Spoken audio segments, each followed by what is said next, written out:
نماز میں خنجر لگا، نماز فجر کی نماز پڑھا تھا، اب ایک دم گرے، وہ چھپا ہوا تھا ابو لولو مجوسی، اس نے 7 وار کیے خنجر کے پیٹ میں، تو اب گرے، تو پہلی صف والوں کو تو پتہ تھا پیچھے نہیں، تو عبد الرحمن بن عوف لپک کے آگے مصلی پہ کھڑے ہو کے نماز شروع کرتے، اور چند آدمی اس کو پکڑنے کے لیے بھاگے، پھر اس نے آگے جا کے اپنے آپ کو خنجر مار کے اس نے خودکشی کر لی، اٹھا کر مکان پر لے گئے، دودھ پلایا گیا تو وہ آنتوں سے باہر نکل گیا، کہنے لگے موت کا پیغام آ گیا ہے، تو اپنے بیٹے کو بلایا کہ بیٹا جا کر اماں جان عائشہ سے کہو کہ عمر امیر المومنین نہ کہنا، اب میں امیر المومنین نہیں ہوں، کہنا کہ عمر بن خطاب اپنے دونوں ساتھیوں کے ساتھ قبر کی جگہ چاہتا،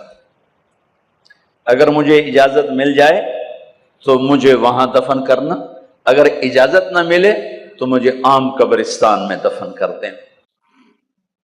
عبداللہ بن عمر تشریف لے گئے تو اماں عائشہ بیٹھی رو رہی تھی، کہ اماں جان میرا باپ عمر بن خطاب اجازت چاہتا ہے قبر کی اپنے دونوں ساتھیوں کے ساتھ، تو حضرت عائشہ رضی اللہ تعالیٰ عنہ رونے لگی، پہلے بھی رو رہی تھی، کہا عبداللہ یہ جگہ تو میں نے اپنے لیے رکھی ہوئی تھی کہ میں اپنے خامند اور باپ کے ساتھ میں بھی ایک کونے میں سو جاؤں گی، لیکن اگر عمر کی خواہش ہے تو اس جگہ کا عمر مجھ سے زیادہ حقدار۔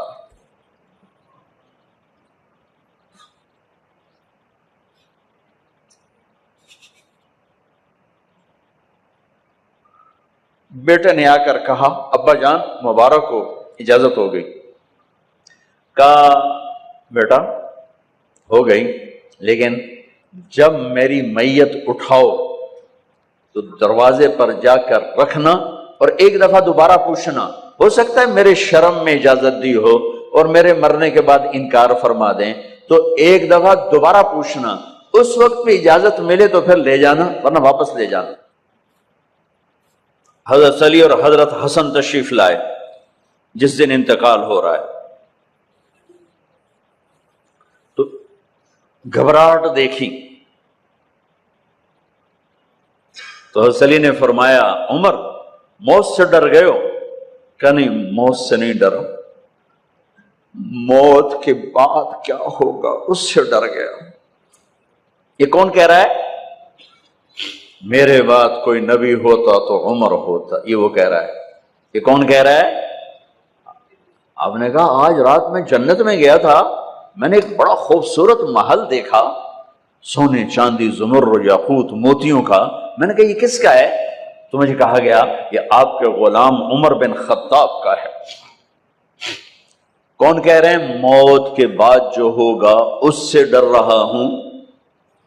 کہ آپ مسجد میں انٹر ہوئے، مسجد میں ایسے لوگ تھے، ادھر ابو بکر تھے اور ادھر عمر تھے، ہاتھ دیو، آپ نے یوں ہاتھ پکڑ لیے، دونوں کے ایسے ہاتھ پکڑ لیے، ادھر ابو بکر ادھر عمر، کہ مجھے دیکھ رہے ہو؟ کہ جی، کہ قیامت کے دن میں ایسے اٹھوں گا کہ میرے ادھر ابو بکر ہوگا اور ادھر میرے عمر ہوگا۔ یہ عمر کہہ رہے ہیں موت سے نہیں ڈرا ہوں، موت کے بعد کیا ہوگا اس پہ ڈر رہا ہوں۔ تو حضرت علی نے فرمایا کیوں ڈرتے ہو؟ میں گواہی دیتا ہوں، میں نے کئی دفعہ اللہ کے محبوب سے سنا کہ جنت کے بڑی عمر کے، ایک تو نا جنت کے نوجوانوں کے سردار، وہ تو حسن حسین ہیں، میں نے کتنی دفعہ سنا اللہ کے نبی سے کہ جنت میں بڑی عمر کے لوگوں کے سردار ہیں ابو بکر اور عمر۔ تو آپ نے کہا قیامت کے دن گواہی دو گے؟ آپ نے کہا، حضرت علی نے کہا میں بھی گواہی دوں گا، میرا بیٹا حسن بھی گواہی دے گا۔ وہ حضرات تشریف لے گئے تو موت کی آہٹ کو محسوس کیا تو بیٹے کی گود میں سر تھا عبداللہ بن عمر، کہ بیٹا مجھے زمین پہ لٹا۔ انہوں نے یہاں سے ہٹا کر یہاں سر رکھ دیا، وہ حق سنا نہیں کیا کہہ رہا ہوں، زمین پہ ڈال دیں۔ ان کا جی نہیں چاہ رہا تھا کہ کیا کہہ رہا ہوں، زمین پہ ڈالو۔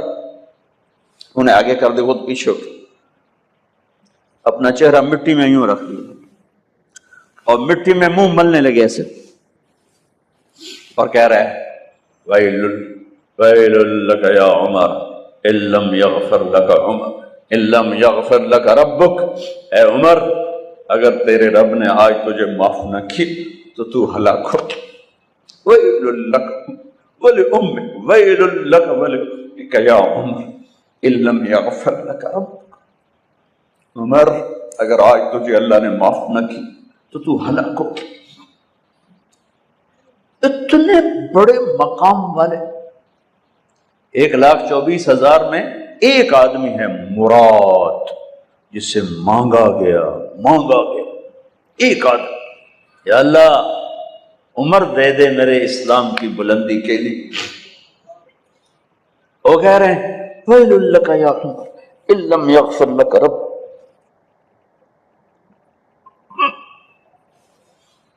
اے عمر تو برباد ہو گیا اگر تیرے رب نے تجھے معاف نہ کی۔ یہ کہتے جان نکل گئی۔ صہیب رضی اللہ عنہ نے آپ نے وصیت فرمائی تھی میرا جنازہ صہیب پڑھائے، رومی، جنازہ پڑھایا گیا، کندھوں پہ اٹھایا گیا، اور آ کر اماں جان عائشہ رضی اللہ عنہ کے دروازے پر عبداللہ بن عمر، باقی تو کوئی پتہ نہیں تھا کسی کو، گوے ٹھہر جاؤ جنازہ یہاں رکھ دو۔ پھر آگے بڑھے، دستک دی، اماں جان میرا باپ عمر بن خطاب دروازے پہ پہنچ چکا ہے، اندر آنے کی اجازت ہے۔ تو اماں جان عائشہ نے فرمایا مرحبا بعمر، ہم عمر کو خوش آمدید کہتے، اور باہر تشریف لے گئیں۔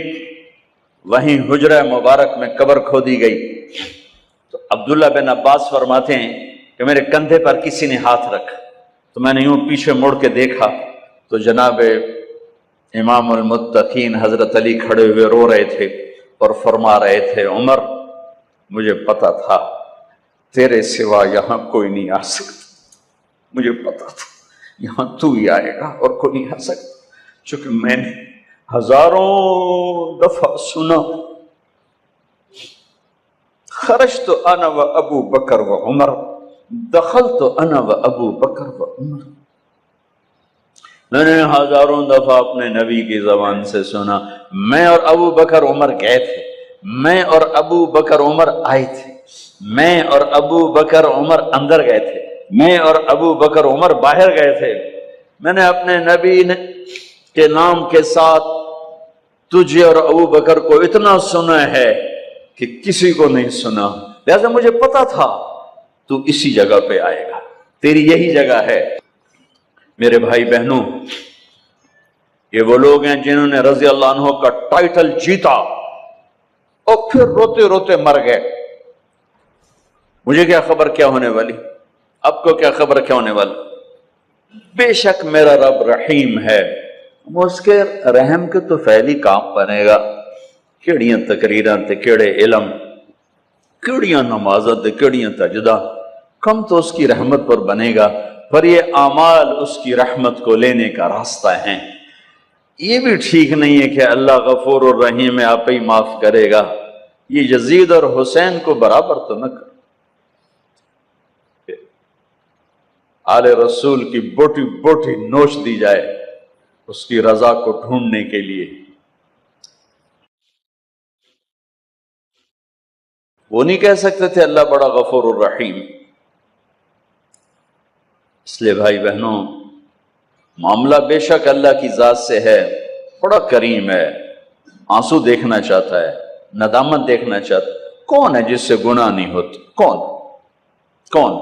میں اسے انسان ماننے کے لیے تیار نہیں، یا تو وہ کوئی فرشتہ ہے یا نبی ہے، نہ نبی آ سکتا ہے نہ ہم فرشتے ہیں، وہ انسان ہی نہیں جس سے خطا نہ ہو۔ لہذا میں اپنے رب کی قدرت پہ قربان جاؤں، رحمت پہ قربان جاؤں کہ اس نے توبہ کے لیے نہ عمر کی قید نہ عدد کی قید. ابھی تو 60 سال کا ہو گیا ہے، 70 سال کا ہو گیا، اب تیری کوئی توبہ نہیں، آخری سانس میں آ جا قبول ہے. ابھی تیری 100 دفعہ ٹوٹ چکی ہے توبہ، اب 101 دفعہ قبول نہیں، 1 کروڑ دفعہ توڑ کے آ جا قبول ہے.